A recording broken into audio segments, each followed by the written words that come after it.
बड़बड़ाने लगे। डेनू की तितलियां उड़ चुकी थीं और रिम्स बेचारा अपने फूल बूढ़ कर घर जाने के लिए पर तोलने लगा। दोनों घर वापसी के लिए चल पड़े और राह भूलकर किसी और ही समत निकल गए। हर जगह अंधेरे का राज था और जंगली जानवरों के बोलने की आवाजें सुनाई दे रही थी। वो आवाजों की तरफ लपके ताकि किसी से अपने घर का रास्ता पूछ सकें। दरख्तों के एक झंड तले एक जानवर की शक्ल दिखाई दी। वो इसकी तरफ भागे। अंकल, हमें सुर्ख घास के किते की तरफ जाना है, लेकिन हम अपना रास्ता खो चुके हैं। क्या आप हमारी मदद करेंगे?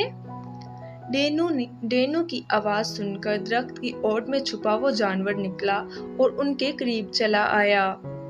अंधेरे में उसकी आंखों की चमक बहुत खौफनाक लग रही थी।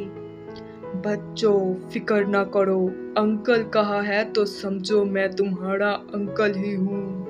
भेड़िया अंकल, तुम्हें तुम्हारे घर जरूर पहुंचाऊंगा। वो अजीब अंदाज से मुस्कुराया और लंबे नोकीले दांतों की खूब नुमाइश की। बच्चे सहम से गए, लेकिन भेड़िए अंकल पर भरोसा करने के सिवा कोई और चवाइस ना थी। चांद की आखिरी तारीखें थी, वरना वो चांदनी का फायदा उठाकर अपने घर पहुंच जाते। डेनू को तो वैसे भी कम ही दिखाई देता था।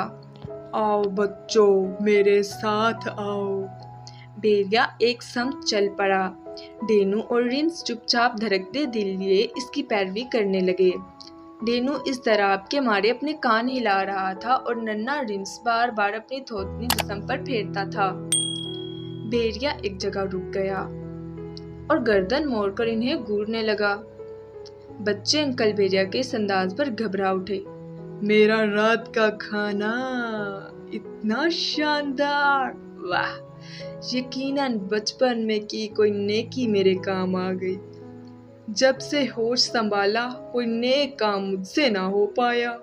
वो बेढंगेपन से सुर लगाने लगा। क्या मतलब अंकल? बच्चे चिल्ला उठे। डरो नहीं प्यारे बच्चों, बहुत आराम से तुम्हें मौत की आगोश में पहुंचाऊंगा, बहुत आराम और सुकून से। हा हा हा हा। दोनों खौफ के मारे थर थर कांपने लगे थे। नरम गर्म गोश्त खाए सालों बीत गए थे। आज मेरी ये हसरत दम तोड़ने वाली है। अगले कई दिनों तक मैं पेट भरकर खाना खाऊंगा। वाह, मजा आ गया। प्यासा कुएं के पास नहीं, बल्कि कुआं खुद चलकर मुझ भूखे के पास आ गया है। हा हा हा हा हा। भेड़िया मक्कारी से हंसने लगा। उनके दिल सर्द पत्ते की तरह लर्ज रहे थे और बचाव की कोई सूरत नजर न आ रही थी। वो एक वीरान जगह थे जहां खामोशी मजे से सोई पड़ी थी। फिर भी वो मदद के लिए चीखने लगे। भेड़िया मजे से खड़ा उनकी चीखों पुकार सुनता रहा और जेरे लब हंसता रहा। यहाँ कोई नहीं आएगा बच्चों, लिहाजा अपने आप को हल्कान मत करो। तो पहले किसे खाऊं? हाथी का बच्चा या ये नन्हा चूजा? वो दांत नकोसता उनके गिर चक्कर लगाने लगा। डेनू का खौफ के मारे बुरा हाल था। वो दुश्मन पर एतबार कर बैठे थे। अब सिला मिलने में देर ही कितनी रह गई थी। भेड़िए ने पहले डेनू पर छलांग लगाई। डेनू डर के मारे पीछे हटा तो इसी दौरान उसकी सूंड भेड़िए को लगी और वो वापस लड़खड़ाता चला गया। डेनू हैरत से उछल पड़ा। सूंड बहुत जोर से भेड़िए को पड़ी थी। डेनू को अपने पास मौजूद हथियार का पता चल चुका था। उसे याद आया कि एक दिन बाबा ने बताया था सूंड भी उनका एक खतरनाक हथियार है, जिससे वो शिकारी को छट्टी का दूध याद दिला सकते हैं। हाथी की बहुत सी ताकत सूंड में होती है। डेनू ने फिर हिम्मत पकड़कर अपनी सूंड को हरकत दी और निपे तले कई वार भेड़िए पर कर दिए। भेड़िए ने इसे दाम में लाने की पूरी कोशिश की, लेकिन सूंड के आगे वो बेबस था। कुछ ही देर में अंकल भेड़िया जख्मों से चूर चूर हो गया था। पुरानी हसरत लिए वो भाग उठा। चीखता चिल्लाता वहां से भाग गया। नादानगी में वो غلط فہمی کا شکار ہو چکا تھا اور ڈینو نے اس کی خوش فہمی کا اچھی طرح علاج کر دیا تھا۔ یقیناً بھیڑیا اب تنہا اور چھوٹے ہاتھی کو کھانے کی جرات نہیں کر پائے گا۔ رینس جان بچنے پر بہت خوش تھا اور وہ خوشی سے تالیاں بجا رہا تھا، ساتھ ڈینو کی تعریف بھی کر رہا تھا۔ تبھی دور سے ڈینو کو ریٹا اور ماما بابا کی آوازیں سنائی دیں، بالکل مدھم سی۔ معلوم نہیں وہ لوگ کس طرف تھے۔ ڈینو کے بڑے بڑے کان کم سنتے تھے۔ اچھل کود میں ڈینو تھک چکا تھا۔ وہ سونٹ زمین پر گرائے بیٹھا ہوا تھا۔ اپنے خاندان کی آوازیں سنتے ہی وہ جھٹ سے کھڑا ہو گیا۔